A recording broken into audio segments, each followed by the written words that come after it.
Hey everybody, it's JVD. Welcome back inside the studio, and this is a video about Dungeons & Dragons 5th edition and Tasha's Cauldron of Everything. I've been dying to do this video for a couple weeks now. I wanted to make sure I had everything I needed. Now, Tasha's Cauldron of Everything is a book that came out. It's one of the recent books.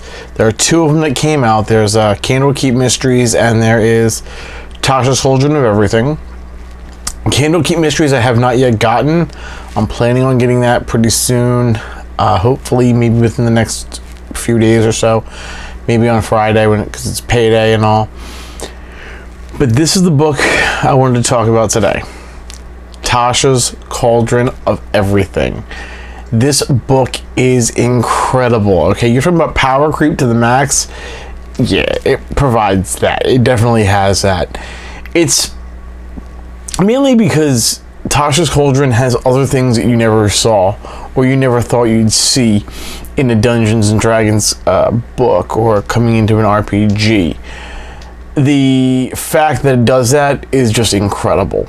Okay, from the front of the book to the back of the book, whether it be, you know, learning about the Cauldron of Rebirth or a couple other cantrips or spells, or even to the back of the book where there are puzzles that I've seen and I've read, and I'm going to be using them because it's more beneficial, I think, for me. This book has other stuff that you don't see. It really doesn't, and it enlightens me. I read it, and I'm already enjoying the fact that I've read it because it helps me now as a DM, because I run my own homebrew, to branch out more, I guess you can say, and learn to incorporate different things into the game to ultimately make it the best that I can for my players. You know, engaging them in something that might be new or not as new to me, but to them it's like, oh my god, I've never seen this before, you know? And ultimately, like I said, 5e is a big thing for me. I love playing 5th edition. I love being a DM for 5th edition. Now that this book has come out, it's going to be able to help me change the game immensely by adding new puzzles, coming up with my own puzzles as well, you know, being able to help find ways to change the layouts, change the dungeons around, change the combats around. But the only main question that I have is, who is Tasha? I don't think the book really gives a good explanation of who Tasha really is. It's pretty interesting, you know. But a lot of the stuff that I read, my friend who plays in the homebrew found a spell that had the word boom in it, and she calls herself in a nickname out of the game Boomy, Queen of Yeets, and it's pretty funny. She found the spell, she read it out, and she has a dagger. So now I'm trying to think, do I let her use it with the dagger and see what happens, or does she need to get a bigger, better weapon in order to find it out? So I'm going to think of that. I'm going to come up with ideas and stuff like that. But ultimately, though, with Tasha's Cauldron of Everything, the biggest thing for me is that Cauldron of Rebirth, and I really want to talk about that. So the Cauldron of Rebirth is a cauldron that is small, but can, you know, become a bigger size. It will take a person or a thing that has died. You place it in there. It takes 24 hours and 200 pounds of salt. 200 pounds of it. Salt.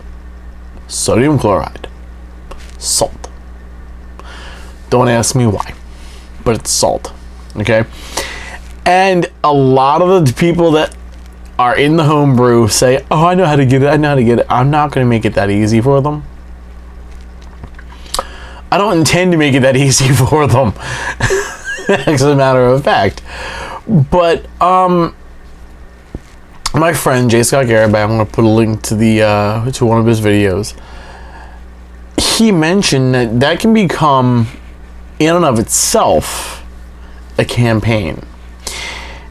Now, while I do see the points behind it, and I do agree with that idea, there's also something else about that cauldron that you can just use it if you have what you need, obviously,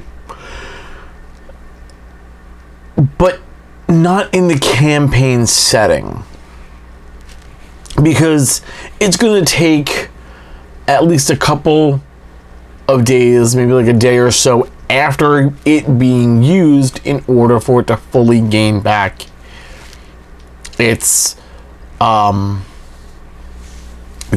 in a sense. So, I mean, what he said was going around town to town to town to town, healing people. It's going to be a while, though, for you to acquire that much salt, unless everybody in the city has at least like 4 or 5 pounds to give you, you know? And on top of that, you still need, what, 20 people at 5 pounds a pop? No, 40 people. 40 people at 5 pounds a pop. Think about it, you know. And salt isn't supposed to be scarce. It's listed as 10 gold pieces for reasons.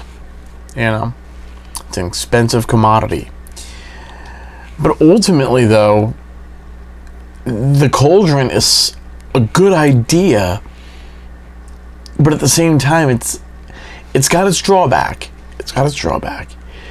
The drawback is, well, there's a couple.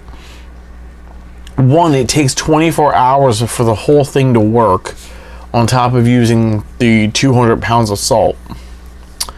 It takes 1 day to fully work, and then you have to wait a day or two at least for it to fully get the what's the word I'm looking for, the magic to come back, I guess you can say, the entire spell of the cauldron to reignite, in a sense.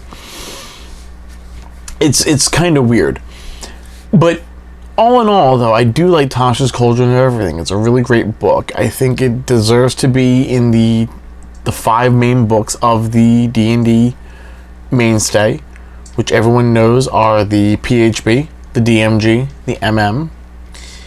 Tashas Cauldron's definitely in there. And my other book that I like, that I've picked up, Xanathar's Guide to Everything.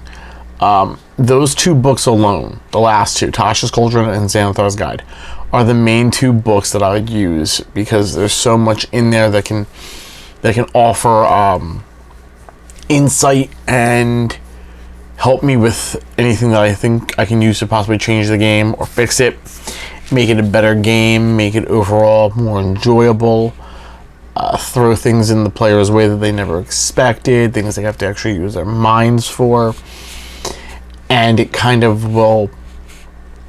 will kind of be, I think, ultimately for me, the basis of what I need when it comes to the dungeons and the other like places they will explore eventually, because I have a lot of things set up to where I'm going to have certain campaigns where they're going to go into one spot, end up in another spot, and they have to figure out how to get back without going the same way they came, because that way it's going to be like blocked off or whatever. But Tashas does provide a lot of different things in this book. I love this book so much.